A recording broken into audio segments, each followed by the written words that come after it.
Hello, it's Sunday, maybe 10 o'clock at night. Welcome. I will read to you my notes from the anger management class yesterday on Saturday. If there are no marks on the person that you're accused of choking, then you get to go on a plea bargain for 13 weeks of anger management plus $75 a month for to go pee in a cup for the probation officer in Florida,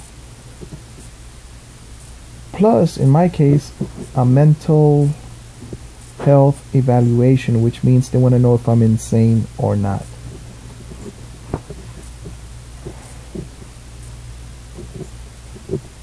Hello.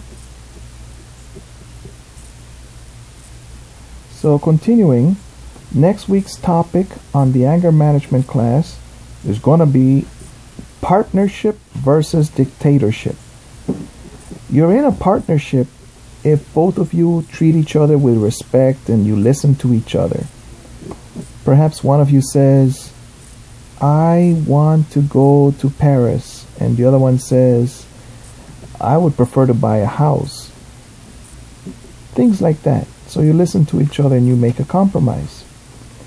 A dictatorship would say, where I'm going to Paris, or I'm buying the car, the pickup truck, without even listening to the other person.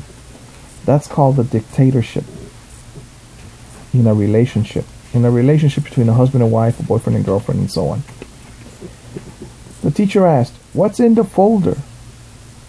In the anger management folder, what I remember about it was a rabbit that could also be a duck. It depends on what your eyes focus on. It's one of those strange pictures that has two images.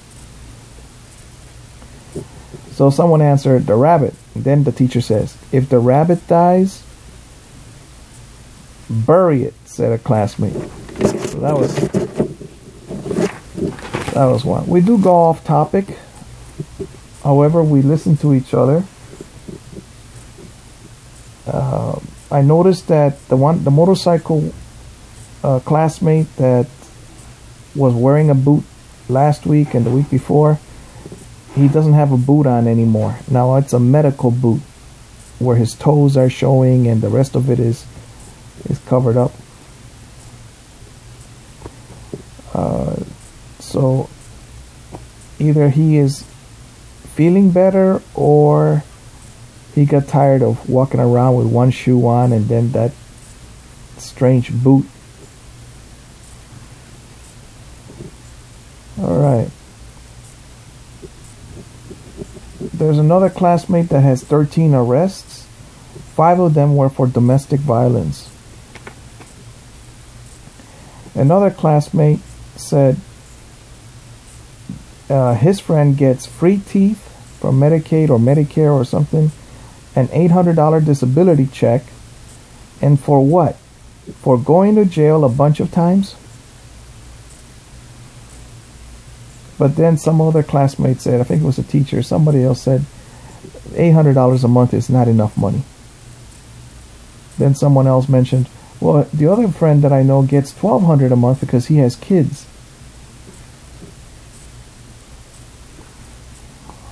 Either way, it's not the best way to live. You do need to do something every day. Now, if I had $800 a month and I could just stay home, then I would be very rich already.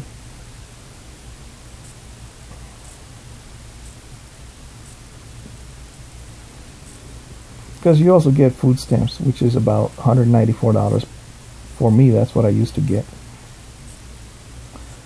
Okay, the motorcycle classmate says that it's like a woman that has more kids and more kids so that she can get more money from, and the government just gives her more money and she just stays home with the kids. All right, well, he has a job. That's why he would say that.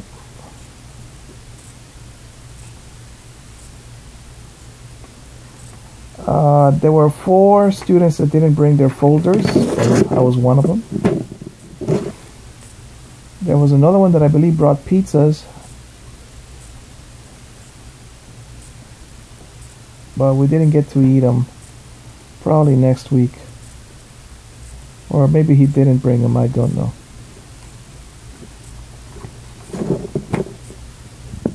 Alright, so that's the topic on what did we discuss?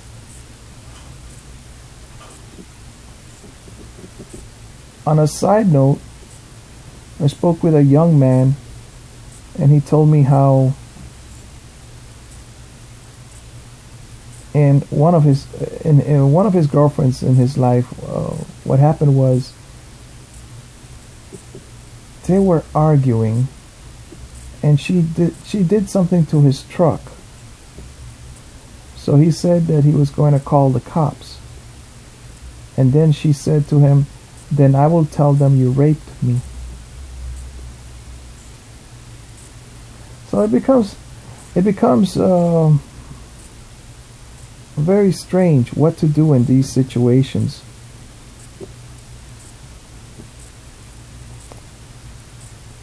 My grandpa told me about how he had $1,000 back then. 1,000 now you might need $10,000 or 5,000. So he had $1,000. He had his gun and he had his passport.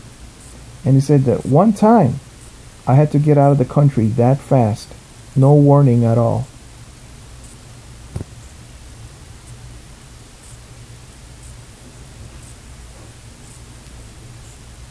So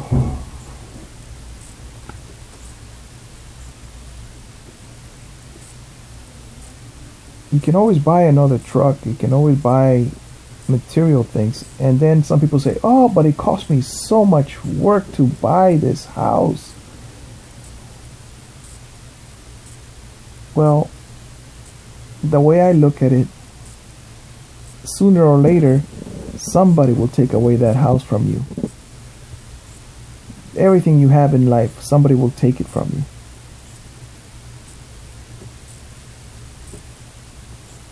I prefer to do a good deed every day and not have any stress.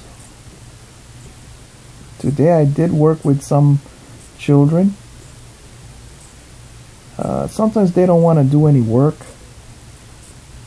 like bring me the toolbox, turn this screwdriver, things like that.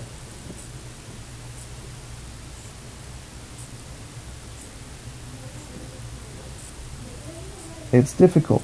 However, I did see one thing. My own daughter turned off the water for all of us. That was great. A handyman, a friend of the family and relative, came over and he fixed the running toilet. It wouldn't stop running water, making noise. He fixed that. He fixed the door that couldn't close. And my daughter volunteered to do something strange, which was to shut off the water. I was very happy that she knew how to do it. The children got to see her do it. Some of the children. There's one that is quite rebellious. He wouldn't even go outside. In Honduras, it would be easy. No video games. You don't listen, no video games.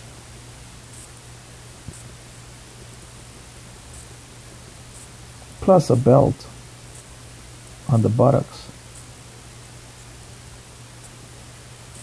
He would shape up.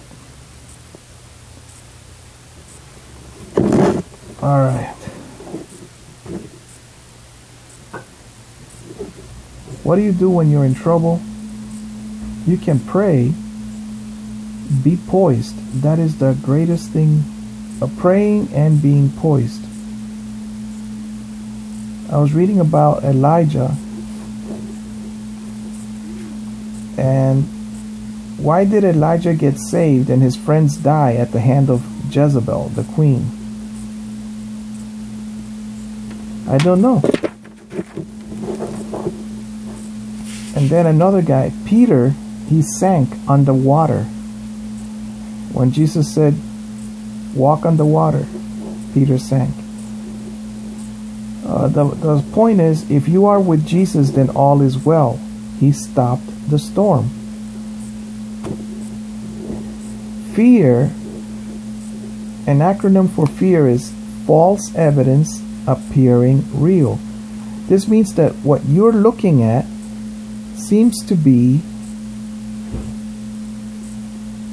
this way, and then when you turn, you see that for instance, the ventriloquist could make the lips of the dummy move, and it really sounds like the dummy is talking. But once you notice that it's the ventriloquist himself, and then you understand that it was not true.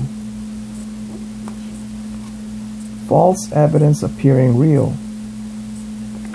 When you take off your eyes from your goals, then you see those frightful obstacles. Fear is an obstacle. There are voices of fear. You will get evicted. You will go to jail for this type of case.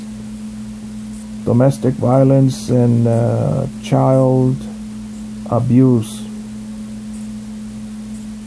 Jehovah is an invisible friend. Electricity exists. So God is an invisible friend. Electricity exists, whether you believe in it or not.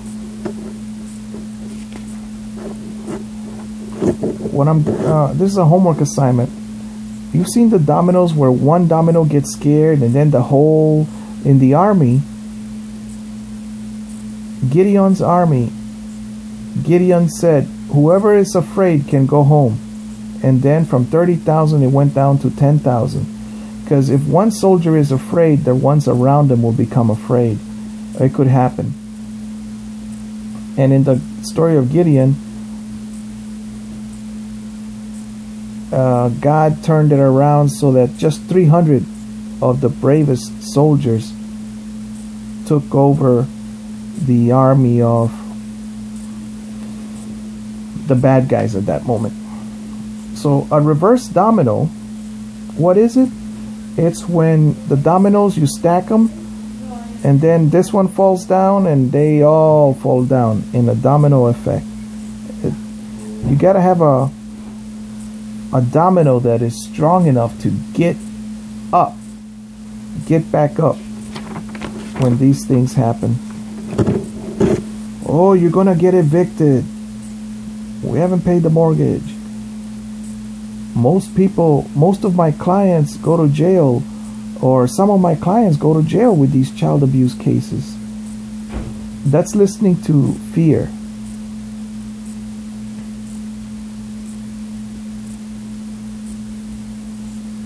Trust in the Lord and lean not on your own understanding.